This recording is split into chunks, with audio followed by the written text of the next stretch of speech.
नहीं कीजिएगा तो आपको इसी तरह जात पात में, धर्म के नाम पर, मंदिर मस्जिद के नाम पर आपको भड़काया जाएगा, डराया जाएगा, आपका ब्रेन वॉश किया जाएगा। अब बदले में जब अपना राइट अब हम मांगेंगे तो बदले में आपको लाठी मिलेगा। नमस्कार दर्शकों, बीपीएससी के मुद्दे पे लगातार मैं आपको अपडेट कर रहा हूं, खबर दे रहा हूं, जितना हमसे बन पड़ रहा है मैं कवरेज दे रहा हूं आपको और बता रहा हूं कि अब क्या होगा नहीं होगा। तमाम मीडिया चैनल इस पर लगातार फोकस है। बिहार की राजनीति गर्मा गई है बीपीएससी के मुद्दे को लेके। एक नई पार्टी जनसुराज जो प्रशांत किशोर जी के द्वारा रेगुलेट की जा रही है, वहां भी मुद्दा बीपीएससी का ही है। आज बाइक रैली निकाली गई, आप जाके हमारे चैनल पर देख सकते हैं।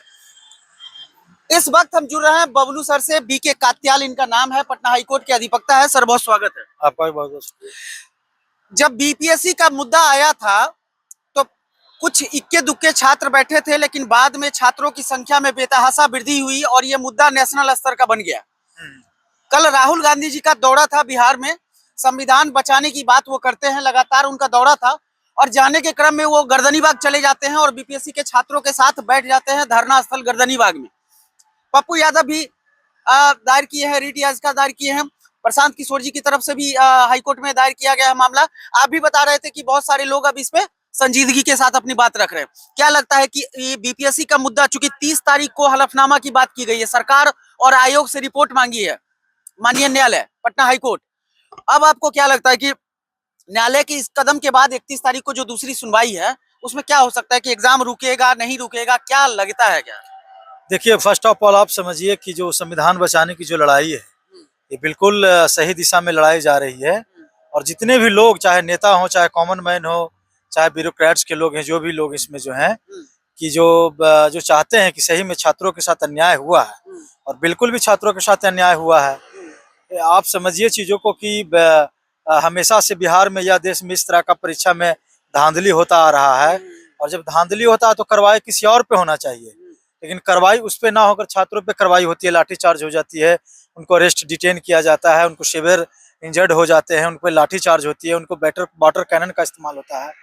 तो आप समझिए कि हाईकोर्ट में चूंकि सुनवाई हुई थी, 2-4 दिन पहले सुनवाई थी, हम लोग थे वहीं पे थे।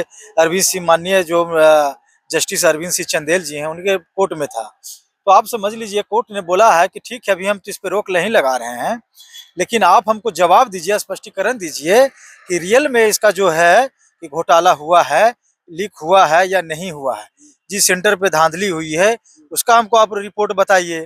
तो चूंकि आप समझिए ना कि कोई भी जो चोर है वो इतनी आसानी से तो मानने के लिए तैयार नहीं होगा कि हमने चोरी किया है। और बीपीएससी का भी यही हाल है ना, बीपीएससी का भी यही हाल है कि ये मानने के लिए, एक्सेप्ट करने के लिए तैयार नहीं है। ये जितनी लड़ाई जो जिस तरीके से अपने आप को बचाने की लड़ाई बीपीएससी लड़ रही है, सरकार लड़ रही है, जितना रिसोर्स खर्चा कर रही है, जितनी ये सब कुछ कर रहे हैं, उतने रिसोर्स में तो अब तक एग्जाम हो जाता है ना, सारे मैटर खत्म हो जाते हैं। और आप समझिए कि छात्र कहाँ के रहने वाले हैं, छात्र कोई बांग्लादेश, चाइना, जापान से नहीं रहा है, वो आपके बच्चे हैं, है ना, इस देश के बच्चे हैं, इस स्टेट के बच्चे हैं, इस मिट्टी के बच्चे हैं, और आप उनके साथ इस तरह से अन्याय कर रहे हैं। तो आप समझ लीजिए कि 30 तारीख को हल्फनामा तो इनको देना ही होगा। और जब 31 तारीख को जब सुनवाई होगी, लिस्टेड केस है, 31 तारीख को जब सुनवाई होगी तो आप निश्चित रूप से समझ लीजिए कोर्ट भी छात्रों के हक में फैसला देगा, इसमें कहीं से दो राय नहीं है। जहां तक कि राहुल गांधी और पप्पू यादव और प्रशांत किशोर की बात है, तो जो भी जब भी अन्याय होता है तो जो लोग सॉलिडरिटी के लिए खड़े होते हैं तो अच्छी बात है। हम लोग भी छात्रों के साथ खड़े हैं, तमाम तरह के अच्छे मीडिया वाले भी जो लोग हैं वो उनके साथ खड़े हैं, देश के जितने भी मानवतावादी लोग हैं, जो भी न्याय पसंद वाले लोग हैं वो भी खड़े हैं। और जहां तक सरकार का सवाल रह गया तो आप समझिए ना कि सरकार का कोई मतलब रह गया है क्या? आप अपने छात्रों पे लाठीचार्ज करवा रहे हैं, गोली चलवा रहे हैं, और एक तरफ आप लोकतांत्रिक होने का दावा करते हैं, एक तरफ आप संविधान बचाने की दावा करते हैं। तो मैं तो यही कहना चाहूंगा कि आप डटे रहिए अपने धरने स्थल पर, आपकी लड़ाई बहुत सही दिशा में जा रही है, ठीक है ना, आपको न्याय मिलेगा, घबराने की जरूरत नहीं है।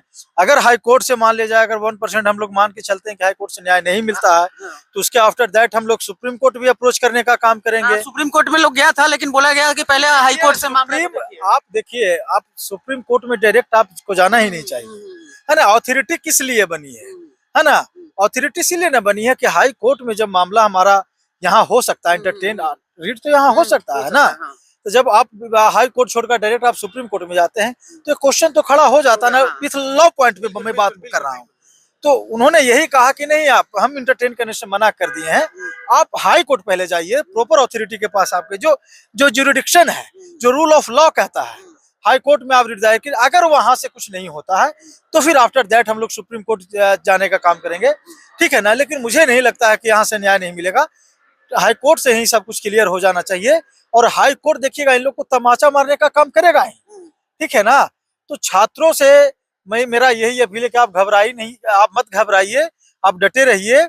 संविधान बचाने की जो लड़ाई है, जितने भी लोग लड़ रहे हैं वो धन्यवाद के पात्र हैं, ठीक है ना। तो ये जो 31 तारीख का होगा वो आपका निर्णायक होगा, निर्णायक होगा, और ये सरकार के गाल पे तमाचा होगा और छात्रों के लिए बहुत बड़ी मील की पत्थर साबित होने वाली है। एक बात है, मील की पत्थर साबित होगी, सारा चीज बात है, सही बात है, बात करने में बड़ा अच्छा लग रहा है। लेकिन एक बात बताइए कि जब डे फर्स्ट से जब वहां पेपर लीक की बात आई, आयोग ने यह भी स्वीकारा कि अनियमितता बढ़ती गई, सरकार के नजर में है, कोर्ट के नजर में है, न्यूज चल रही है, खबर चल रही है, तो इतना बड़ा मामला जो कि जन सरोकार से जुड़ा हुआ है, इस पे कोई स्वतः संज्ञान क्यों नहीं लेता है? सर, लोगों के पास टाइम नहीं है। जब सामाजिक मुद्दे के पास टाइम नहीं है तो किस बात की सरकार दम भरती है कि हम समाज में हैं, मैं बिहार के विकास के लिए काम कर रहा हूं, मैंने रोड बना दिया, मैंने पुलिया बना दिया। सरकार पे कल भी राहुल गांधी जी बोले हैं वहां से कि पहले लाठी चलता था पैर पे, अब चलता है कपार पे। कितना खराब बात है सर। लोग आप समझिए ना कि सरकार का काम क्या है। सरकार का काम जो है चुनाव लड़ना, जीतना, गठबंधन करके हाँ, चाहे जैसे भी हो, उसको चुनाव जीतने से मतलब है। उसका बेटा थोड़े के बीपीएससी में जाएगा, वीडियो एसडीएम बनकर उसका बेटा क्या करेगा? कौन बड़ा इतना पोस्ट है एसडीएम बन के वो कुछ कर लेगा? है सरकार में, सरकार है, सब तो सरकार के अंदर में है। वो तो मंत्री बनेगा, विधायक बनेगा, सांसद बनेगा, और ज्यादा से ज्यादा होगा तो फिर अमेरिका लंदन जाके पढ़ाई करेगा कि यही सब एसडीएम वीडियो बनेगा। तो सरकार ये तो जनता ने तय करती है। तो अभी भी तो मैं कहता हूँ, मैं बता रहा हूँ, मैं तो खुलेआम आपके कैमरा के सामने में बोल रहा हूँ, पॉलिटिक्स की बात मैं बता रहा हूँ। इस देश में जो भी कुछ होता है वो पॉलिटिक्स तय करती है।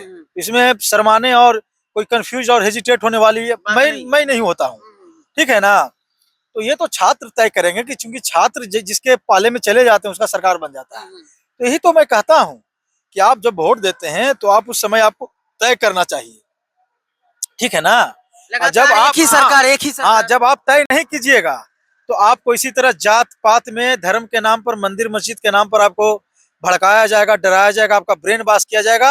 अब बदले में जब अपना राइट अब हम मांगेंगे तो बदले में आपको लाठी मिलेगा, ठीक है ना। और जहां तक की बात आपने राहुल जी की बात बोला, तो मैंने तो पहले भी कहा कि जो भी छात्रों के साथ हैं, जो भी इस देश के मूलभूत चीजों के साथ हैं, जो भी नौजवानों के साथ है, जो भी संविधान के साथ है, वो सबको आना चाहिए। और छात्र लोग सबका स्वागत भी कर रहे हैं। एक चीज है ना सर, आप तो पढ़े लिखे हैं, सारी चीज को देखते हैं, कोर्ट में हर दिन नए नए लोगों से मिलना होता होगा। लोकतंत्र कमजोर होता है ना सर कि एक ही सरकार को रिपीट लोग कर देता है? आप देखिए ना कि लोकतंत्र तो जब आप छात्रों पे लाठी चार्ज करते हैं तभी लोकतंत्र अति कमजोर होता है, तभी लोकतंत्र खतरे में हो जाता है, समझे ना। लेकिन इस बात को कितने लोग समझने वाले हैं? अब बताइए ना। चुनाव आएगा फिर जाते हैं बढ़ जाइएगा, चुनाव आएगा फिर जाते हैं बढ़ जाइएगा, रैली जाइएगा, नेता के पीछे घूमिएगा, गमछा बांध के घूमिएगा, जिंदाबाद का नारा लगाइएगा। तो आप लगाते रहिए। अगर इस तरह आप लोग नहीं सुधरेंगे तो आपका बच्चा इसी तरह रोड पे मार खाएगा, इसी तरह से न्यायालय का दरवाजा खटखटाते रहेगा। और क्या होगा आप बताइए? जब फर्स्ट ऑफ ऑल आपके पास राइट है चीजों को बदलने का, आप बदलते नहीं हैं और फिर कहते हैं कि हमारे साथ अन्याय हुआ, तो अन्याय तो होगा ही ना। और बताइए ना, ये पॉलिटिक्स लोग किसी का दूध का किसी का होता है? ये लोग दूध के धुले हैं क्या? तो मैं तो कहता हूं कि जब आप इतने पढ़े लिखे लोग, इंटेलेक्चुअल लोग हैं, आपको वोटिंग करते समय जरा अपना सेंस का तो ख्याल रखना चाहिए, उसका तो इस्तेमाल करना चाहिए। खैर इन सब बातों की छोड़िए, हम लोग छात्रों के साथ हैं, हमारी लगातार बातचीत हो रही है। छात्र हम लोग धरना प्रदर्शन स्थल पर जाते भी रहे हैं, और जितना भी हो सकता है हम लोग से हम कानूनी मदद करने को के लिए हमेशा तैयार हैं, हमेशा उनके साथ खड़े हैं। तो देखिए, बीके कात्याल पटना हाईकोर्ट के अधिवक्ता हैं। इनका सीधा कहना है कि छात्र जो भी कर रहे हैं, लोकतंत्र बचाने या संविधान बचाने की बात के नाम पे जो पार्टियां आ रही हैं, अपना बात कर रही हैं, लेकिन सबसे अहम और मूलभूत चीज ये है कि बीपीएससी में बढ़ती गई अनियमितता और जो पेपर लीक का और धांधली सेटिंग का मामला आ रहा है, और जिस तरीके से प्रशांत किशोर की पार्टी भी आरोप लगाई है कि कहीं न कहीं सेटिंग हुई है, और पूर्व आईपीएस और तमाम अधिकारी का जो बयान इस तरह का आ रहा है, जो चल रहा है सोशल मीडिया और खबरों में सुर्खियों में है, इसके पीछे सच्चाई हो सकती है, सच्चाई नहीं हो सकती है, एक प्रोपेगेंडा हो सकता है। इन बातों का जवाब तब मिलेगा जब आयोग एक नया गठित किया जाएगा और उस पर जांच की कार्रवाई होगी। फिलहाल ये मामला पटना हाईकोर्ट में है। अब देखने वाली बात होगी कि 30 तारीख को आयोग की तरफ से और सरकार की तरफ से क्या हलफनामा दायर किया जाता है, क्या रिपोर्ट पेश किया जाता है, जैसा कि पटना हाईकोर्ट ने इनसे मांगा है। इसके बाद पटना हाईकोर्ट 31 तारीख को अपना एक दूसरा जो होगा संवाद वो शुरू होगा, हियरिंग होगा। उसके बाद पता चलता है कि अब छात्रों के पक्ष में क्या री एग्जामिनेशन फिर से होगा, क्या जो एग्जाम दे चुके हैं उनके रिजल्ट को रोक दिए जाएंगे। तमाम मामले पे हमारी नजर बनी रहेगी। फिलहाल आप अपने विचार हमारे साथ साझा करते रहिए।